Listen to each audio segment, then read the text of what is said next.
Hello students, आज 5th class में आपका 3rd चैप्टर है।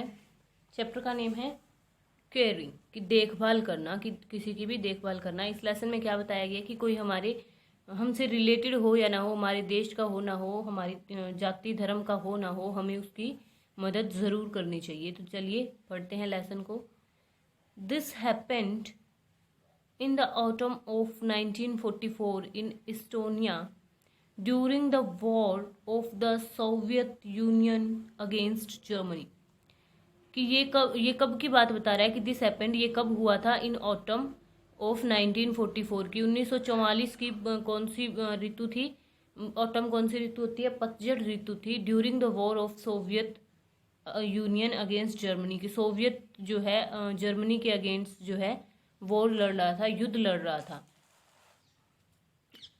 As a field nurse of a regiment of self propelled guns, कि जो राइटर है इसकी, जो इस लेसन को लिखने वाली है, वो कौन है, उनका नेम क्या है, आगे दिया हुआ है, ये रहा, यूलिया ड्रूनिना। यूलिया ड्रूनिना जो है वो कहती है, अपने बारे में बताती है कि मैं फील्ड नर्स थी रेजिमेंट की, अपने बल की, अपने सैनिक के जो सैनिकों का जो बल था उसकी मैं नर्स थी। I had travelled with the advancing troops, और मैं उन्हें आगे ले जाती थी, कि उनका इलाज करती थी और उन्हें आगे ले जाती थी। The medical car had got stuck far behind somewhere, की जो मेडिकल कार थी, जैसे एम्बुलेंस होती है उसे मेडिकल कार बोलते हैं, तो मेडिकल कार जो है वो कहीं पीछे रह गई थी, रुक गई थी, या कहीं फंस गई होगी, तो वो पीछे रह गई थी। I had no communication with it, और मेरा कोई भी कम्युनिकेशन नहीं था इससे। ये अपनी राइटर जो है अपनी कहानी बता रही है, अपने बारे में बता रही है। My stock of bandages was dwindling with an alarming rate as they are always many wounded during war. My stock of bandages was dwindling, कि मेरा जो बैंडेजेस का स्टॉक था, कि बैंडेज जो थी मेरे पास की, जो पट्टियां वगैरह थी वो खत्म हो रही थी, कम थी मेरे पास, उनका स्टॉक बहुत कम था और वो लगातार गिरता जा रहा था। क्यों? क्योंकि there are always many wounded during war. Wounded होता है घायल होना, कि बहुत सारे सैनिक घायल होते हैं तो उनको इलाज करने के लिए उनको पट्टियां लगाती हैं, तो वो खत्म होती जा रही थी और वैन जो है वो पीछे कहीं रह गई थी। And then one day an old woman approached me, कि फिर क्या है, एक दिन एक बूढ़ी औरत मेरे पास आई, मुझ तक पहुंची। She was lovingly holding madly cackling dirty white hand in her hands. अब उसने क्या है कि प्यार से, बहुत प्यार से एक वाइट हैंड को पकड़ रखा था, जो बहुत भद्दी दिखाई दे रही थी और उसका खून आया हुआ था। नेक्स्ट है, she knew no Russian but she made herself clear enough, कि वो जो है रशियन जो लैंग्वेज होती है वो नहीं जानती थी, पर उसने अपनी बात इस तरह से जाहिर की कि वो स्पष्ट हो गई, कि मुझे समझ में आ गई थी उसकी बात। Her hand had a broken leg obviously the result of bombardment, कि उसकी जो हैन है, उसके पास जो हैन थी, मुर्गी थी, उसकी टांग टूटी हुई थी, और ये किसके कारण था? बॉम्बर्डमेंट के कारण था, कि उसकी जो लेग है वो किसके कारण टूटी थी? बॉम्बरेंडमेंट के कारण, कि जो बमबारी के कारण उसकी जो टांग है वो टूट गई थी, वो चपेट में आ गई थी उसकी। I did not think the old woman was making an unreasonable request asking me to help the foal, कि आई डोंट थिंक, कि मैं ये नहीं सोचती, the old woman was making unreasonable request, की जो बूढ़ी औरत है वो कोई भी बिना कारण की कोई रिक्वेस्ट नहीं कर रही थी। Asking me to help the foal, की वो फॉल क्या होता है? पक्षी की, वो उस पक्षी की मुझे हेल्प करने के लिए बोल रही थी, तो वो बिल्कुल सही था। I don't belong to the category of people who think that feeling pain is the privilege of humans, कि I don't belong the category of people, कि मैं उन कैटेगरी वाले लोगों से मतलब बिलोंग नहीं करती हूँ, कि जो ये सोचते हैं कि जो फीलिंग पेन है, कि दर्द का एहसास सिर्फ ह्यूमंस को होता है, तो मैं ऐसा नहीं सोचती। But what would my comrade से, कि मेरे जो साथी हैं, जो मेरे सैनिक साथी थे, वो क्या कह रहे थे, वो क्या कहेंगे, मैं ये सोच रही थी। I tried to explain to the old woman that I was short of bandages but she just kept pushing the hand into my hands, कि I tried explain to the old women, कि मैंने ये old women को समझाने का प्रयास किया।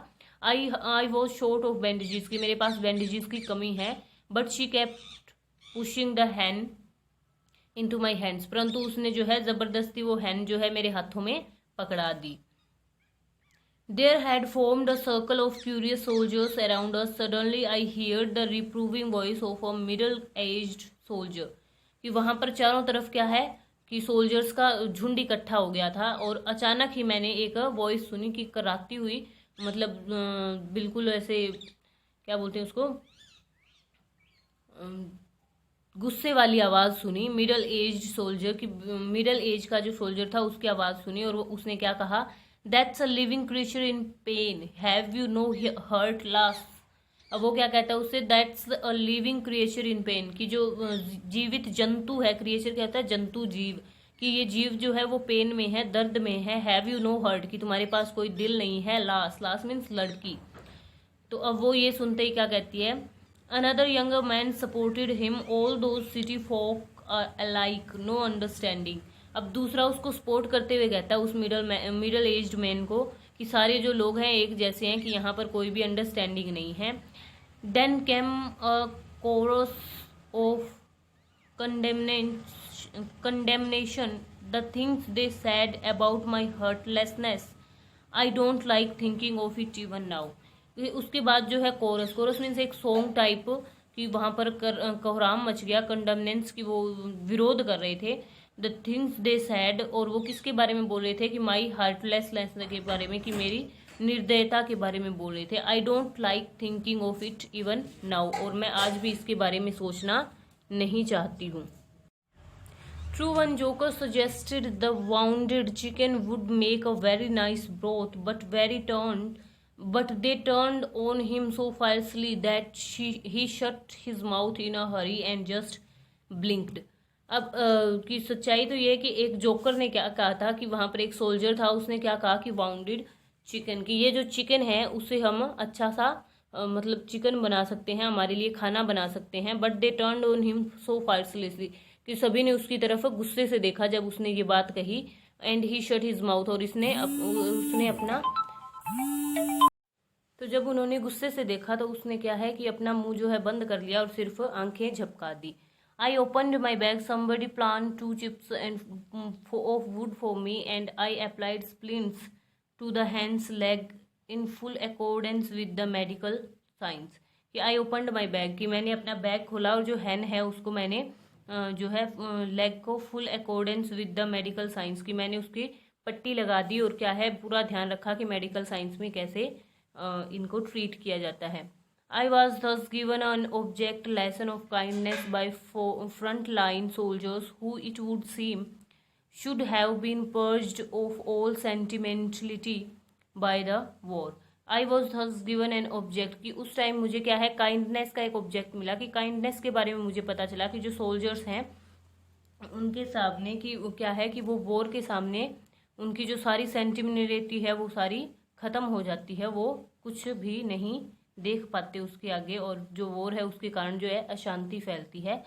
That lesson was to be remembered by me always, and I remembered it now as I am writing about Alice, my fox. I remember that unimaginable distant war autumn and myself, an awkward girl with a Red Cross bag over the soldier and a cackling hen in my hands.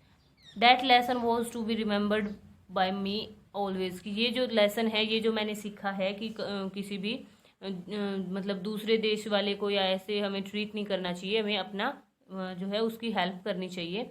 ये मुझे हमेशा lesson याद रहेगा। आई remembered it now, कि मुझे ये अब तक याद है। As I am writing about my एलाइस माई फॉक्स, कि मैं अपनी एलाइस जो मेरी फॉक्स है उसके बारे में लिख रही हूँ।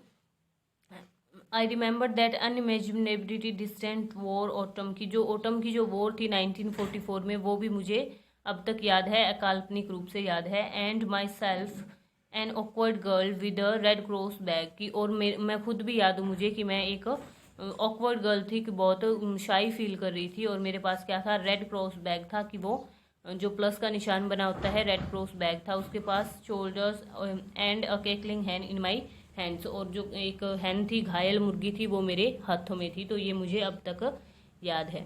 तो ये आपका लेसन हो गया है। नेक्स्ट हम इसके MCQs डिस्कस करेंगे नेक्स्ट वीडियो में। आज के लिए इतना काफ़ी है। इससे रिलेटेड वर्ड मीनिंग्स आपको मिल जाएंगे, वो आपको राइट एंड लर्न करने हैं। Thank you.